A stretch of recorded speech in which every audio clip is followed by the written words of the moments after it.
नमस्कार। तो आपका बात 25सी में स्वागत है। तो एक बार फिर नीट का पर्चा बाहर आ गया है, आउट हो गया है, गैस पेपर के रूप में आउट हुआ है। और ये पहली बार तो हुआ नहीं है, पिछले 5 साल में सोचते हैं कि 4 बार हो चुका है। और दूसरे जो सरकारी जो एग्ज़ाम हैं, यानी कि पब्लिक सर्विस कमीशन है स्टेट के, उसमें पता नहीं कितने कितने घपले चल रहे हैं। तो कुल मिला के ये इतनी बड़ी समस्या है, वो बार बार सामने आ रही है। और हमारे देश के सबसे बड़े बुद्धिमान लोग जो कि सरकार की एजेंसियों में बैठे हैं, नेशनल टेस्टिंग एजेंसी के अध्यक्ष हैं और दूसरे लोग हैं, और एक 60,000 करोड़ का कोचिंग माफिया है। और वो कोचिंग माफिया किसी दुनिया में कहीं नहीं है जैसा यहाँ है। यानी कि भारत एक विचित्र विशेषताओं से भरा हुआ, विविधताओं से भरा हुआ एक विवश देश है। यानी कि इस समस्या का समाधान, यानी कि डिजिटल एज में यूपीआई पेमेंट हमने कर लिया। दुनिया भर के लोग हमारी तरफ देख रहे हैं कि भारत ने ऐसा क्यों कर लिया, और हम उस पर मूछें भी मड़ोते हैं, प्रधानमंत्री भी बोलते हैं, दूसरे लोग भी बोलते हैं। और जहाँ हमें भी छोटा मोटा मौका मिल जाता है हम भी अपील देते हैं कि हम डिजिटल में इसमें आगे हैं। लेकिन ये सिर्फ डिजिटल टेक्नोलॉजी, ये एग्ज़ाम के क्षेत्र में नीट हो, एनईटी हो या दूसरा कोई भी एग्ज़ाम हो, उसके अंदर इसका उपयोग क्यों नहीं हो रहा है, ये एक यक्ष प्रश्न है। और इसमें समस्याओं के जंगल में ये ठूंठ की तरह से खड़ा हुआ है। लेकिन इतनी डिजिटाइजेशन हो गया तो इस क्षेत्र में क्यों नहीं हुआ? तो ये तो एक आश्चर्य की बात है। यानी कि ऐसा कहा जाता है, या कि उसको डिडक्शन कर सकते हैं, हम अंदाजे लगा सकते हैं। देखिए, भारत संभावनाओं और अंदाजों का देश है। तो जिस तरह से कोचिंग माफिया दुनिया में कहीं नहीं है, ये भारत में 60,000 करोड़ का है। और ये करता क्या है? ये एग्जाम की तैयारियां करवाता है, इंजीनियर से लेकर, डॉक्टर से लेकर, पटवारी से लेकर, इंस्पेक्टर से लेकर, ना क्या क्या करता है। और बार बार पेपर लीक होते हैं, फिर दोबारा फीस दी जाती है, यानी कि कोचिंग संस्थानों को फीस दी जाती है। तो ऐसा बताते हैं जो इस क्षेत्र के जानकार लोग हैं, कि वो बताते हैं कि ये सारा कुछ गोरख धंधा है। इसको ये कोचिंग माफिया जो है वो उसको कंट्रोल करता है, उसका नियंत्रण कोचिंग माफिया के हाथ में है। यानी कि पहले कोचिंग संस्थान शुरू हुए, ये बहुत ही बुद्धिमान लोगों ने काम समझ करके कोटा से शुरू हुआ था। कोटा में इंडस्ट्री बंद हो गई थी, उसमें बहुत ही विलक्षण इंजीनियर्स थे, ये उनका शुरू किया हुआ काम है पढ़ाई का। मैथमेटिक्स फिजिक्स वही इंजीनियर्स लोग ही पढ़ाएंगे, मैथमेटिशियन पढ़ाएंगे। तो उन्होंने शुरू किया, तो ये ऐसा फूल गया कि कोटा के बाद में राजस्थान में, जहाँ की संभावनाओं का हमेशा टोटा रहता है। जो 25 सबसे बड़े क्षेत्र हैं, डिस्ट्रिक्ट हैं भारत में, जिसमें 1/3 जीडीपी देश की उसका निर्माण होता है, राजस्थान में एक भी शहर नहीं है, दिल्ली के पास होते हुए भी नहीं है। ये हमारी विशेषता है, हमारी ब्यूरोक्रेसी और हमारे नेताओं की भी विशेषता। कि एक एक बात है कि कभी कह रहे थे कि कोई वर्ल्ड बैंक का चेयरमैन आया, तो किसी मंत्री या मुख्यमंत्री से बोलना चाहा कि वर्ल्ड बैंक के चेयरमैन आ रहे हैं साहब, तो आप उनसे मिल लीजिए।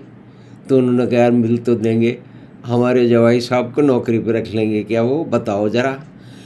तो हमारे यहाँ इस तरह का नेतृत्व ऐसा नहीं है कि राजस्थान में विलक्षण, पूरे देश में ऐसा रहा है, ऐसी बात नहीं है। तो ये जो गोरख धंधा समझ में नहीं आ रहा है कि इसमें डिजिटल टेक्नोलॉजी का इस्तेमाल क्यों नहीं किया। करोड़ों बैंक अकाउंट हैं, वहाँ पर ट्रांजैक्शन हो रहे हैं, वहाँ घपले होते होंगे लेकिन थोड़े बहुत होते हैं। तो डिजिटल ये तो बहुत बड़ा घपला है दया, इस पर तो देखना पड़ेगा। इसमें सीधा सा मतलब यह है कि एक घपला है जिसमें निश्चय कोचिंग माफिया का, जो कि राजनीतिज्ञों को भी उनके संपर्क हैं, और बहुत सारे लोग तो भाई इंजीनियरिंग, प्राइवेट इंजीनियरिंग कॉलेज और प्राइवेट मेडिकल कॉलेज इस भारत में किन लोगों ने स्थापित किए थे? इस देश के राजनीतिज्ञों ने ही तो किए थे। और कोचिंग माफिया भी उन्हीं की कृपा से चल रहा है। इस देश में क्यों पागलपना बनाया जा रहा है कुछ के सरकारी नौकरी कर लो, यानी कि एक एक सरकारी नौकरी के लिए 30,000 बच्चा बच्ची छोरा छोरी अपना समय और अपने परिवार का पैसा बर्बाद कर रहे हैं। तो अब लौटते हैं साहब कि ये जो नीट के एग्ज़ाम में हो गया है और इसके अंदर जो है जैसे मौका मिल गया कि भारत में 50 चीज़ें हुई हैं, लेकिन ये बात है इसका तो सरकार को जवाब देना पड़ेगा, मंत्री को भी जवाब देना पड़ेगा और प्रधानमंत्री को भी देना पड़ेगा। तो तभी तो उसका सोल्यूशन होगा ना, क्योंकि नीचे वालों ने तो सोल्यूशन निकाला नहीं है, क्योंकि उनकी कहीं ना कहीं तो मिली भगत है। तो प्रश्न खड़ा होता है कि डिजिटल टेक्नोलॉजी का इस्तेमाल क्यों नहीं हुआ।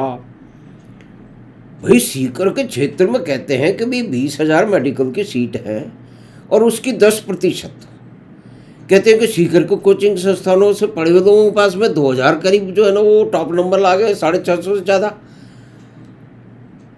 राजस्थान में कोचिंग इंडस्ट्री इस पर मूछ मरोड़ी जाती है कि कोटा है, सारे भारत से लोग आते हैं, विदेश से भी आते होंगे।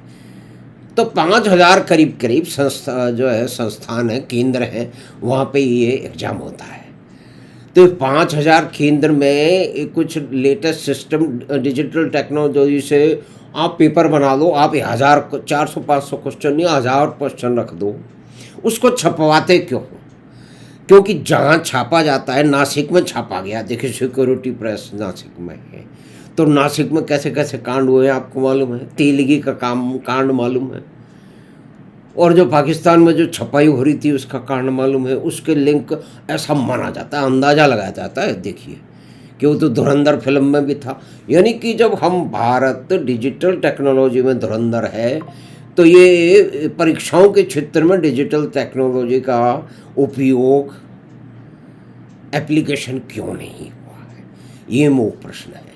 क्योंकि चाहे 1,000 प्रश्न बना लीजिए, 5,000 सेंटर हैं, आप एक लॉकर में डाल के रख लीजिए, वो सवाल एट रैंडम जो है वो आधा घंटे पहले उस जो केंद्र है उनके उसमें चले जाए, और उसका एक प्रोटोकॉल होना चाहिए सिक्योरिटी का, और वहीं पे पेपर छप जाए, और वहीं पे जो है वो प्रिंटिंग मशीनें हो, वहाँ पे पावर की समस्या है तो डीजी सेट भी लगाए। यानी कि ये व्यवस्था हो सकती है ना भी, एक एक जगह पे 500-500 आदमी रहेंगे तो इतने ही की तो ज़रूरत होगी ना, करीब 5,000।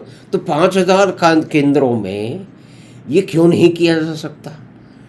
तो इसमें तो बहुत बड़ा झमेला है दया।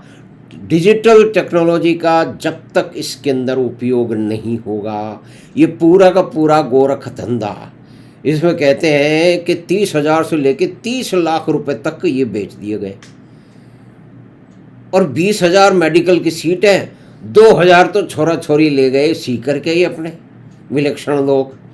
अब वो अपनी विलक्षण अपनी प्रतिभा से ले गए या कि दूसरे गोरख धंधे से पेपर बांट के ले गए, वहाँ पे उसका संबंध भी है, तो इसका मतलब अधिकतर, सब तो नहीं, यानी कि अधिकतर तो उन्होंने पेपर मिला होगा। वो 30,000 से लेकर 30 लाख में कैसे कैसे खरीदा गया है। यानी कि असली बात है पेपर की प्रिंटिंग, फिर उसका ट्रांसपोर्टेशन, उसका स्टोरेज, फिर उसको ट्रांसपोर्टेशन, और फिर केंद्रों पे जाना। ये जो फिजिकल ट्रांसफ़र है इसमें हर जगह झमेला हो सकता है दया। तो इसका सॉल्यूशन क्या है?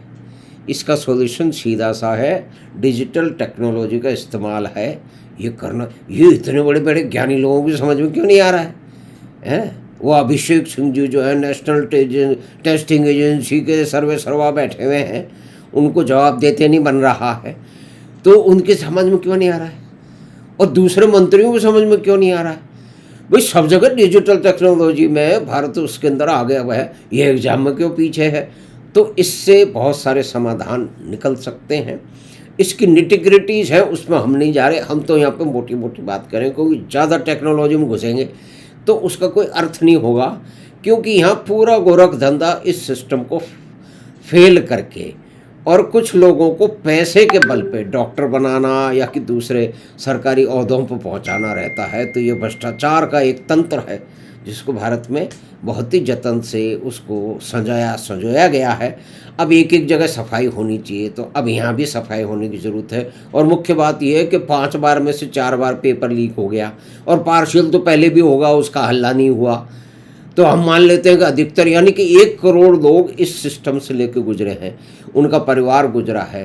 कितनी भयंकर ये बात है। तो हमें आशा है कि ये बात जो कि डिजिटल ट्रांजैक्शंस की एब्सेंस है इस एग्जामिनेशन के परीक्षाओं के क्षेत्र में, नीट के क्षेत्र में और दूसरी परीक्षाओं के क्षेत्र में कहीं पार्शियल है, तो यहाँ पे बीच में ऐसी एजेंसियाँ घुसती हैं कि जहाँ भी अगर डिजिटल होगा, अगर वो स्टैंड अलोन नहीं होगा, उसमें सिक्योरिटी प्रोटोकॉल बहुत बेहतर नहीं होंगे, तो कहीं ना कहीं बदमाशी होगी।